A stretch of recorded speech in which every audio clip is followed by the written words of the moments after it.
네, 안녕하세요. 큰바위군입니다. 드디어 이제 막 이 순환과 파동 이론의 마지막, 순환과 파동 이론의 대장님이라고 할 수 있는 엘리어트 파동 이론에 대해서 같이 한번 생각해보는 시간을 갖도록 하겠습니다. 마지막 시간이라고는 하지만 제가 해보니까 이거 한 번의 강의 안에 이 세 가지 주제를 다 담을 수가 없어요. 그래서 제가 세 개 정도로 쪼개려고 하는데 이 세 개도 시간의 관계상 세 개로 쪼갤지 네 개로 쪼갤지 저도 좀 고민을 해보겠습니다. 하다 보면 이제 뭐 저도 강의 계획은 잡고 하지만 그 안에서 제가 하는 강의의 내용들을 100%다 통제할 수가 없어서 그렇게 한번 진행해 보도록 할게요. 엘리어트 파동 이론은 맨 처음에 파동의 구조하고 뭐 특성들, 요소들 이런 것들을 한번 찾아볼 거예요. 그리고 나서 엘리어트 파동 이론에 있어서 뗄래야 뗄 수 없는 피보나치 수라는 것들을 저희가 한번 탐구해 볼 겁니다. 피보나치 수란 무엇이고 어떻게 역사적인 뭐 기원들을 가지고 있는지, 그리고 어떻게 활용되고 있고 어떻게 수학적으로 지금 하고, 근데 수학적으로 깊이 들어가진 않을 거예요. 저도 수학을 잘 못하고 여러분들도 수학 싫잖아요. 근데 엘리어트 파동을 써먹고는 싶잖아요. 그래서 피보나치 수에 대해서 간단하게 사례를 들어가면서 몇 가지 이야기를 해보겠습니다. 그리고 세 번째로 마지막으로 저는 역시 가장 중요하다고 생각하는 엘리어트 파동의 활용 그리고 한계점들을 한번 보도록 할게요. 이번에는 활용 그리고 한계점 그리고 그럼에도 불구하고 이렇게 세 단계로 한계점들을 한번 얘기를 해보도록 할게요. 첫 번째로 엘리어트 파동이란 뭐냐, 그 이야기를 좀 해봐야 되는데요. 자, 한번 봅시다.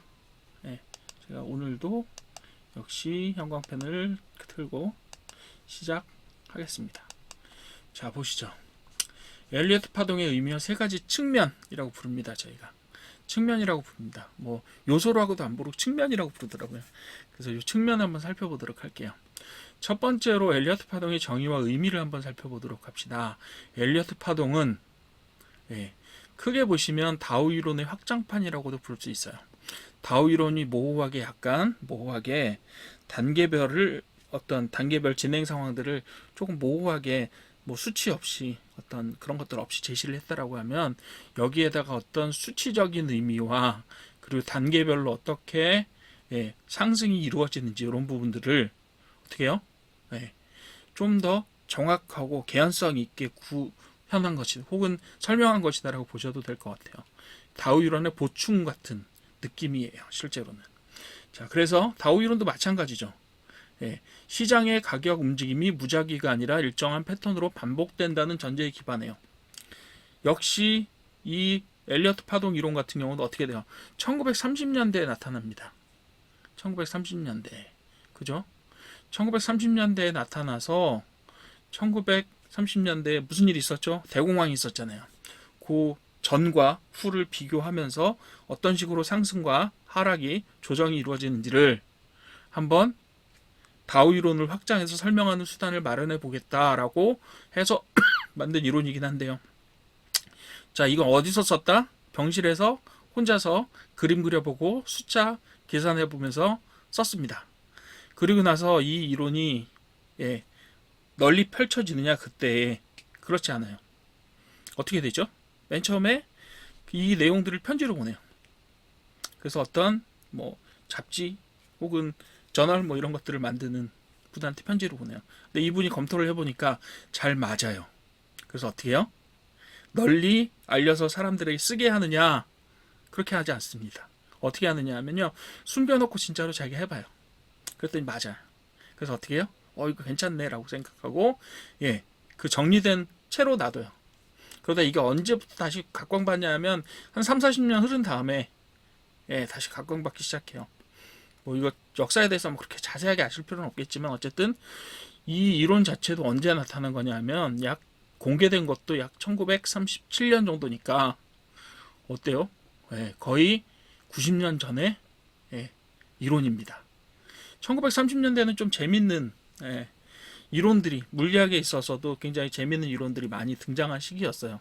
물론 1930년대란 대공황으로 시작해서 세계대전으로 끝난 전체 세계로 보면 되게 암울한 시기이기도 했습니다. 그죠? 우리나라 같은 경우도 어때요? 식민지 시대였고 1930년대를 관통하면서 어때요? 일본의 어떤 일제 정치가 좀 더 가혹하게 우리나라 국민들을 착취하고 이런 부분들을 만들어졌죠.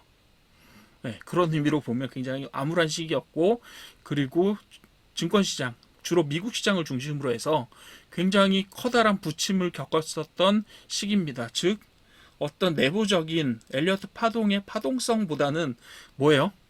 외부적인 요인들에 의한 어마어마한 부침과 등락이 있었던 시기다라고 볼 수가 있겠죠. 네, 그렇게 보시면 돼요. 그런데도 불구하고 이런 파동 이론이 적용되어서 수익을 얻었다라고 하니 되게 신기한 일이기는 합니다. 그래서 요거는 엘리어트 파동 같은 경우는 어떻게 해석을 하냐면, 투자자들의 심리가 집단적으로 시장에 반영되어 이로 인해서 일정한 상승과 하락의 흐름이 형성된다라고 보는 겁니다. 파동으로 형성된다. 근데 제가 재미있는 일이라고 말씀드렸는데 1927년 뭐 이때쯤에 무슨 일이 일어나냐 하면요. 맨 처음에 사실 1900년대 초반에 태동되던 이론이긴 했지만 물리학에 양자역학이 등장합니다. 양자역학은 뭐예요?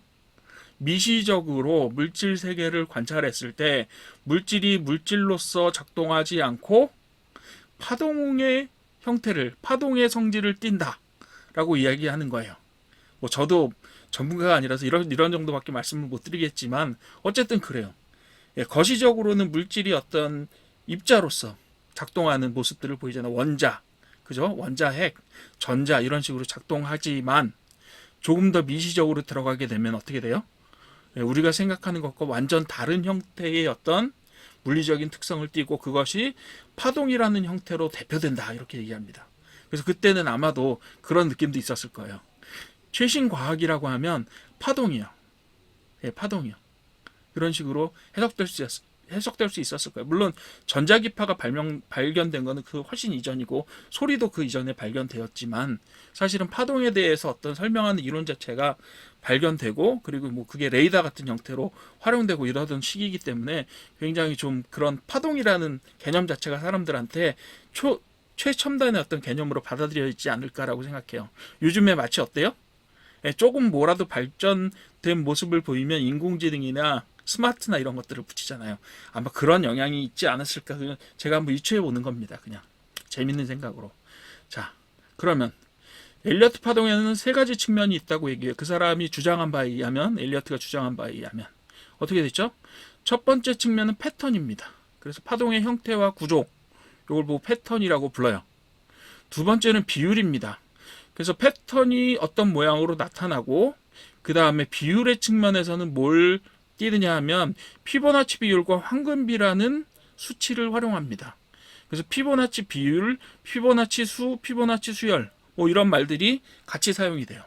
그래서 숫자에 있어서도 피보나치 수열의 형태와 같이 개수로 나타나고 그리고 움직임의 비율에 있어서도 피보나치 비율이라고 하는 피보나치 수가 변형된 어떤 수치들이 사용됩니다. 그리고 시간 같은 경우도 파동의 지속기간 및 주기가 피보나치 비율이나 피보나치 수와 연관되어서 나타난다. 이렇게 이야기를 하고 있어요. 즉 다우 이론의 모호함에 대해서 피보나치 수와 또 황금비라고 하는 어떻게 보면 자연과학이나 아니면 미학에서 쓰이는 어떤 만고불변의 진리 같은 것들을 가지고 와서 설명을 하게 되는 거죠. 여기에는요.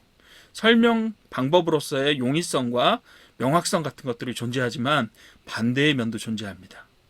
그 반대의 면은 제가 다시 설명드릴 거예요.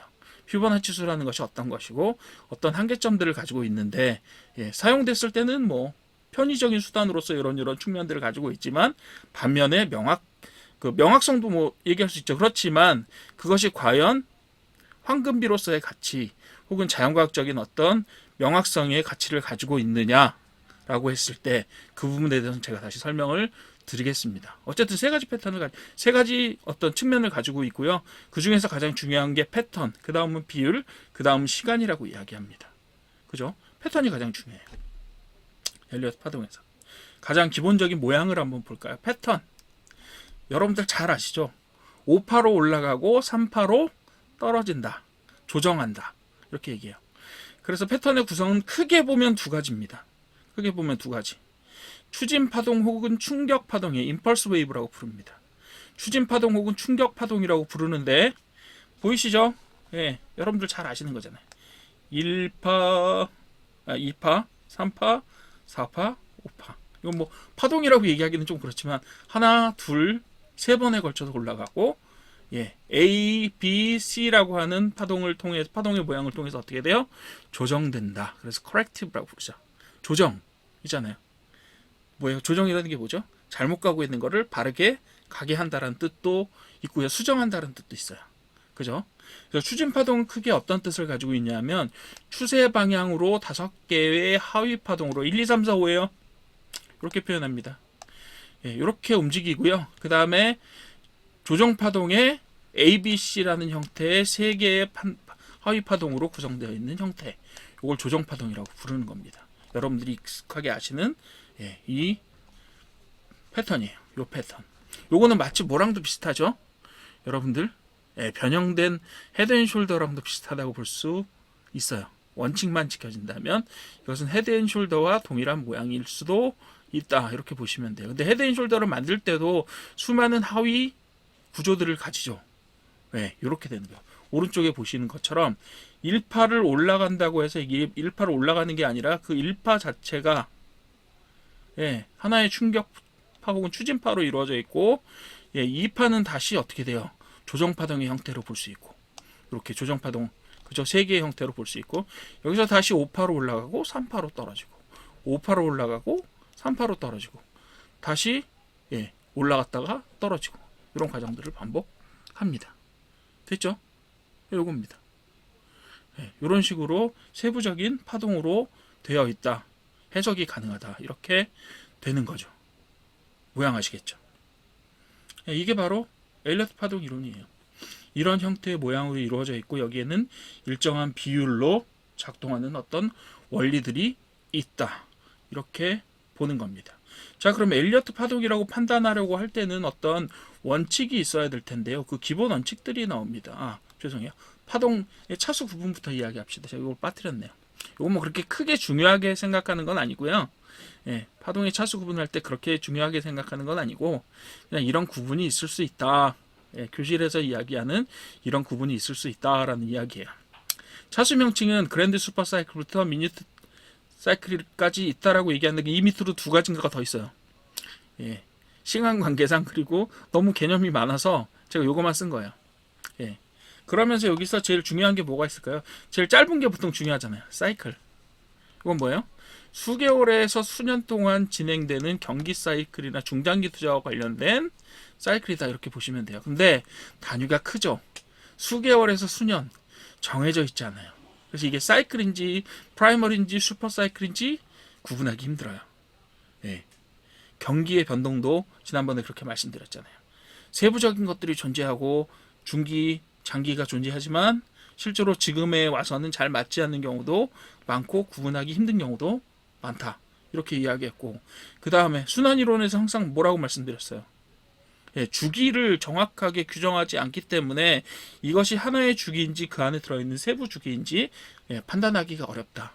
다오이론에서도 마찬가지로 큰 어떤 움직임 안에 작은 움직임들이 들어있는데 중첩되어 움직이고 있는데 그런 것들을 어떤 움직임이다. 이게 단기다, 중기다, 장기다라고 구분하기가 쉽지 않다라고 말씀을 드렸잖아요. 이런 구분이 존재하긴 하지만 이건 그냥 참고적으로 이렇게 될 수 있다라는 이 사용 예시로서 존재하는 것 뿐이고 실제로는 어떻다? 네, 구분하기는 좀 어려워요. 이름은 붙여놨지만 그럴듯하지만 뭐 이것도 굉장히 일반적인 이름이잖아요. 그랜드 슈퍼 사이클, 슈퍼 사이클, 사이클. 그 다음에는 프라이머리, 인터미디엇, 마이너, 마이닛 뭐 이렇게 쓰잖아요. 엄청 그래서 이걸 수개월 1년, 수주에서 수개월, 수일에서 수주, 수시간에서 수일. 이거 그냥 이렇게 요거를 가져다가 요 뒤에 놓고 한 단계 추가하고 다시 요거를 가져다가 여기 놓고 앞에 한 단계 추가하고 요거잖아요. 되게 단순하게 만들었어요. 그죠? 요거는 뭐 저한테 만들려고 그래도 이렇게 만들면 됩니다 라고 만들어 드릴 수 있을 것 같아요. 큰 중요성은 없어요. 그렇다면 진짜로 중요하다고 여겨지는 이 엘리어트 파동 이론에 있어서 되게 중요하다고 여겨지는 건 뭐가 있을까요? 원칙이에요. 원칙. 규칙이에요. 규칙. 룰. 절대 위반 불가한 룰이 있습니다. 즉, 첫 번째 룰은 뭐냐 하면 2번 파동, 즉 여기 1번, 2번 파동은요 어디에요? 1번 파동의 저점보다 더 내려갈 수 없어요. 시작점을 벗어나면 안 됩니다. 이렇게 돼 있어요. 이렇게 돼야 엘리어트 파동이다. 이렇게 얘기하는 겁니다. 두 번째 규칙은 뭘까요? 3번 파동은 결코 제일 짧은 파동이 될 수 없다. 이거 다 위반 사례들이에요. 첫 번째 위반 사례. 요거는 3번 파동이 제일 짧죠. 1번이 3번보다 조금 더 길고 5번 파가 제일 길죠. 3번 파가 제일 짧은 경우 이건 엘리어트 파동이라고 볼 수가 없다. 이렇게 얘기해요. 엘리어트 파동 맞는 것 같은데 이렇게 올라가고 있잖아. 근데 이건 엘리어트 파동이 아니래요. 어쨌든 형을 형이라 부르지 못하고 엘리어트 파동을 파동이라 부르지 못하는 이런 사태가 나타납니다. 그리고 세 번째 규칙이 뭐게요? 4번 파동은 절대 1번 파동의 가격 영역을 침범하면 안 된대요. 여기보다는 위에 있어야 된대. 그러니까 4번 파동의 저점이요. 1번 파동의 고점보다 높아야 된다는 거예요. 즉 이렇게 저점을 높여가는 형태로 존재해야 된다. 뭐 이런 얘기를 하려고 하는 것 같아요. 그죠? 이 세 가지는 전부 다 뭐예요? 파동이지만 엘리어트 파동이 아닌 겁니다. 그럼 얘네들은 뭐라고 취급할까? 얘네들 어떻게 해야 돼? 그러면 파동처럼 보이는데 파동의 규칙을 위반했어요. 그럼 얘네들은 엘리어트 파동이랑 부를 수 있다 없다? 없어요. 그럼 엘리어트 파동이 아니면 뭐게요? 이런 형태도 존재할 거 아니에요. 분명히 1번, 2번, 3번의 잘못된 형태 존재합니다. 그래서 얘네들 해석할 때 어떻게 해석하는지 알아요? 물론 이거에 대해서 궁금함을 가지신 분이 있었을지 없을지 모르겠어요. 하지만 이렇게 되는 형태의 경우 어떻게 하느냐 하면 얘를 엘리어트 파동이 아니다라고 정의하고요. 그럼 이거 해석은 어떻게 하죠? 그러면 이 해석은요 어떻게 하냐 하면 혹시 이 파동이 엘리어트 파동의 더 큰 파동의 일부가 아닐지를 보는 거예요. 즉 요 자체가 엘리어트 파동을 이루지는 않지만 요 올라가는 모양 자체가 1파나 3파나 5파의 모양이 아닐까라고 크게 생각해 보는 거예요. 그죠? 요거 아니에요. 그러면 좀 더 크게 해서 볼까? 그것도 아니야. 그럼 좀 더 크게 해서 볼까? 마치 뭐예요? 프랙탈에서 레벨을 키워서 보는 것과 같아요. 요거를 딱 들을 때 제가 엘리어트 파동 이론에 대해서 약간 쎄한 생각이 들더라고요. 요거 좀 이상한데? 이런 생각이 들더라고요. 여러분들 프랙탈 이론을 저하고 같이 생각해 보셨죠? 프랙탈 이론은 어때요? 범위가 늘어나도 모양이 비슷하게 된다. 그럼 이건 뭐예요? 엘리어트 파동 이론이 적용될 때까지 뭐래요? 확대하는 거예요. 확대하는 거. 비가 안 오면 여기 1번처럼 비가 안 왔어. 2번처럼 비가 안 왔어. 엘리어트 파동이 아니래. 3번처럼 비가 안 왔어. 그럼 어떻게 해요? 확대시켜서 비가 올 때까지. 이거 인디언 기우제잖아요. 그때 좀 쎄한 생각이 들더라고. 엘리어트 파동 이거 정합성 측면에서 약간 좀 모호할 수 있겠는데 라는 생각이 들었습니다. 실은 저한테는. 그래서 어떻게 처리할까라고 생각하지만 일단은 이론적으로 어떤 것들을 주장이 되어지고 있고 비율에서는 어떤 이론들이 나타나고, 왜냐하면 사람들이 많이 선택했을 때는요 여기에도 뭔가 타당성과 자기 주장이 있는 거거든요. 그래서 어떻게 하면 이걸 좀 인정해 볼까라고 생각하면서 조금 더 진도를 나갑니다. 다음 시간에 엘리어트 파동의 비율에 대해서 이야기를 한번 해보고 그 비율과 피보나치 수라는 것들을 한번 이야기해 보도록 할 거예요. 그죠? 재밌는 얘기가 많이 나올 겁니다. 일단은 여기까지 오늘 강의를 마치고요. 오늘은 20분이 안 넘었네요. 좀 쪼개느라고. 다음 시간은 아마 조금 더 길어질지도 모르겠어요. 하지만 오늘은 여기까지. 그래서 원칙과 측면과 정의와 이런 것들만 알아봤어요. 그죠? 근데 약간 쎄한 기운을 어떻게 할 수는 없다. 그런 느낌이었어요. 그래서 그 내용들을 다음 시간에 한번 자세하게 한번 밝혀봅시다. 그렇게 보시면 될 것 같아요. 오늘 강의는 짧지만 여기까지로 하고요. 다음 시간에 조금 더 재미있는 이야기들을 많이 해보도록 합시다. 오늘도 수고 많이 하셨고요. 감사드리고 오늘도 역시 강의가 조금 도움이 되셨으면 구독 부탁드리겠습니다. 좋아요도 좋습니다. 감사합니다.